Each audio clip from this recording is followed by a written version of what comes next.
레위기 24장. 여호와께서 모세에게 말씀하여 이르시되 이스라엘 자손에게 명령하여 불을 켜기 위하여 감람을 찧어낸 순결한 기름을 4개로 가져오게 하여 계속해서 등잔불을 켜둘지며 아론은 회막 안 증거계 휘장 밖에서 저녁부터 아침까지 여호와 앞에 항상 등잔불을 정리할지니 이는 너희 대대로 지킬 영원한 규례라. 그는 여호와 앞에서 순결한 등잔대 위에 등잔들을 항상 정리할지니라. 너는 고운 가루를 가져다가 떡 12개를 굽되 각 덩이를 10분의 2 에바로 하여 여호와 앞 순결한 상 위에 2줄로 한 줄에 6씩 진설하고 너는 또 정결한 유향을 그 각 줄 위에 두어 기념물로 여호와께 화제를 삼을 것이며 안식일마다 이 떡을 여호와 앞에 항상 진설할지니 이는 이스라엘 자손을 위한 것이요 영원한 언약이니라. 이 떡은 아론과 그의 자손에게 돌리고 그들은 그것을 거룩한 곳에서 먹을지니 이는 여호와의 화제 중 그에게 돌리는 것으로서 지극히 거룩함이니라. 이는 영원한 규례니라. 이스라엘 자손 중에 그의 어머니가 이스라엘 여인이요 그의 아버지는 애굽 사람인 어떤 사람이 나가서 한 이스라엘 사람과 진영 중에서 싸우다가 그 이스라엘 여인의 아들이 여호와의 이름을 모독하며 저주함으로 무리가 끌고 모세에게로 가니라. 그의 어머니의 이름은 슬로미시요 단지파 디브리의 딸이었더라. 그들이 그를 가두고 여호와의 명령을 기다리더니 여호와께서 모세에게 말씀하여 이르시되 그 저주한 사람을 진영 밖으로 끌어내어 그것을 들은 모든 사람이 그들의 손을 그의 머리에 얹게 하고 온 회중이 돌로 그를 칠지니라. 너는 이스라엘 자손에게 말하여 이르라. 누구든지 그의 하나님을 저주하면 죄를 담당할 것이요 여호와의 이름을 모독하면 그를 반드시 죽일지니 온 회중이 돌로 그를 칠 것이니라. 거류민이든지 본토인이든지 여호와의 이름을 모독하면 그를 죽일지니라. 사람을 쳐 죽인 자는 반드시 죽일 것이요 짐승을 쳐 죽인 자는 짐승으로 짐승을 갚을 것이며 사람이 만일 그의 이웃에게 상해를 입혔으면 그가 행한 대로 그에게 행할 것이니 상처에는 상처로 눈에는 눈으로 이에는 이로 갚을지라. 남에게 상해를 입힌 그대로 그에게 그렇게 할 것이며 짐승을 죽인 자는 그것을 물어줄 것이요 사람을 죽인 자는 죽일지니 거류민에게든지 본토인에게든지 그 법을 동일하게 할 것은 나는 너희의 하나님 여호와임이니라. 모세가 이스라엘 자손에게 말하니 그들이 그 저주한 자를 진영 밖으로 끌어내어 돌로 쳤더라. 이스라엘 자손이 여호와께서 모세에게 명령하신 대로 행하였더라. 좋은 날입니다. 성령님께서 오늘도 여러분의 심령 가운데 큰 은혜와 평강 주시기를 주님의 이름으로 축복하여 드립니다. 오늘은 레위기 24장 말씀을 통해서 거룩하게 살려면 성령 안에서 말씀으로 깨어 있어야 합니다. 라는 제목으로 말씀을 전해드리려고 합니다. 레위기 전체는 우리가 어떻게 세상과 구별된 삶을 살 수 있는가 하는 기준을 제시해주고 있습니다. 무엇보다도 예배와 기도의 삶을 가르치기 위해서 하나님은 5가지의 제사법을 통해서 어떤 마음으로 예배에 들어가야 하며 기도에 들어가야 하는가, 다시 말해서 하나님의 임재에 들어갈 수 있는 것을 제사법을 통해 가르쳐 주시고, 그 다음에는 이 세상과 구별된 삶을 살기 위해서 심지어 먹는 것, 입는 것, 또 성적 생활 이런 것에 통해서도 우리는 거룩함을 유지해야 된다. 그것이 바로 세상과 구별된 삶을 살아가는 하나님의 백성의 삶의 모습이 되어야 한다는 것을 가르쳐 주셨습니다. 오늘 24장에서는 우리가 거룩하게 살려면 사실은 이런 모든 율법적으로 이렇게 해야 된다고 가르치는 걸 넘어서서 우리 속에 있는 죄성을 어떻게 다스리냐 하는 것이 더 중요한 문제입니다. 어찌 보면 우리는 하나님의 말씀을 알고 있고 순종해야 된다는 것도 알고 있고 육신의 욕망을 따라 살아서는 안 된다는 것도 알고 있고 세상을 따라서 세속적 세계관을 따라 살아서는 안 된다는 것도 알고 있지만은 우리 속에 있는 죄된 욕망과 우리 속에 있는 인간적인 세속적인 욕망들을 제어하는 것이 제대로 되지 않는다면 우리는 이 모든 말씀을 지킬 능력이 없는 것이지요. 그래서 오늘 하나님께서는 우리에게 24장을 통해서 굉장히 중요한 지침을 주십니다. 그건 뭔가 하니 이런 거룩한 삶을 살려고 하면 먼저 무엇보다도 우리는 성령 안에서 말씀으로 살아가야 한다 하는 것을 가르친다고 저는 생각되어집니다. 오늘 본문은 사실은 크게 세 단락으로 구분할 수 있습니다. 1절부터 9절까지에서는 성소를 관리해라. 그 안에 특별히 메노라와 떡상, 진설병이라고 하는 그 떡상을 잘 관리해라. 두 번째는 10절부터 16절까지 해서 여호와를 모독하는 자, 다시 말해서 하나님 경외하는 분위기를 해치는 자는 이렇게 하라.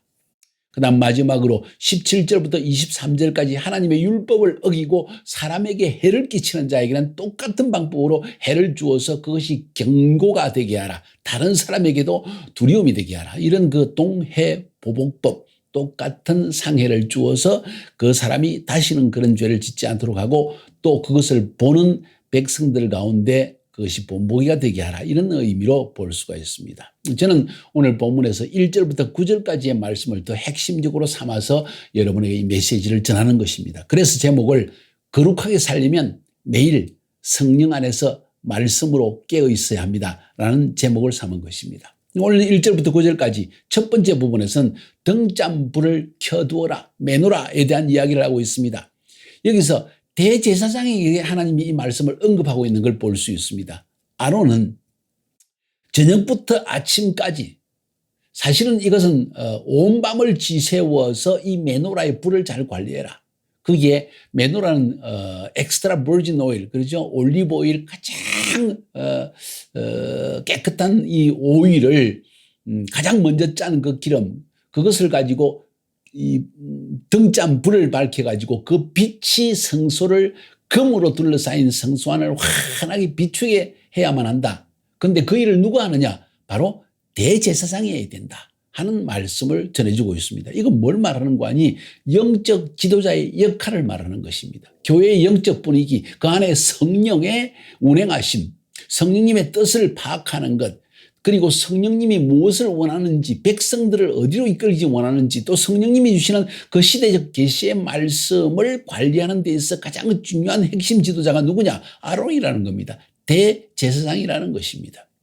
쉽게 이야기해서 오늘날 교회 안에 담임 목사님, 그리고 또 어떤 교단의 지도자, 이런 영적 지도자의 위치에 있는 사람에게 있어 가장 중요한 것은 성령님의 음성을 듣는 것이고, 성령님의 빛이 그 공동체 안에, 교회 공동체 안에 혹은 교단의 공동체 안에 가득 차게 하는 일이, 그것을 명확하게 빛이 환하게 비치도록 밝혀주는 일을 해야 되는 일이 대제사장이라는 것입니다.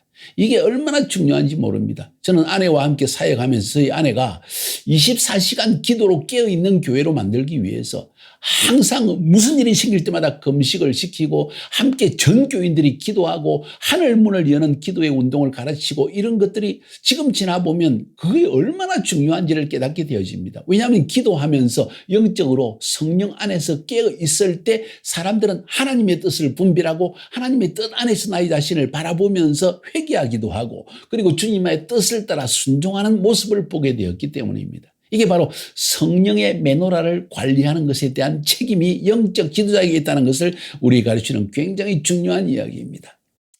자, 이것을 우리 마음속에 꼭 기억해야만 한다고 생각합니다. 다시 말해서 어찌 보면 영적 지도자는 밤을 새워 기도하면서, 아니 자면서도 깨어서 성령님이 어떻게 운행하시는지, 그 메노라 7촛대니까 올리브 기름이 타면서 찌꺼기가 생기지 않겠습니까? 그러면 불빛이 좀 흐려지기도 하겠죠. 그것을 계속 닦아내고 끌어내고, 그래서 그 빛이 그 얼음 때문에 빛이 흐려지지 않도록 하는 일. 교회 안에 성령님의 말씀하심과 운행하심이, 그분의 계시의 음성이 흐려지지 않도록 하는 중요한 역할을 누가 하느냐? 바로 아론 대제사장, 영적 지도자가 해야만 한다는 사실을 우리에게 말하고 있는 것입니다. 그러므로 영적 지도자의 기도 얼마나 중요한지 모릅니다. 성령 안에서 깨어 기도하며 교회 공동체 안에 혹은 교단의 공동체 안에 한 민족의 공동체 안에 하나님께서 하시는 일이 명확하게 드러날 수 있도록 하는 일은 바로 영적 지도자의 기도에 달려있다 하는 것을 말하고 있는 것입니다. 두 번째로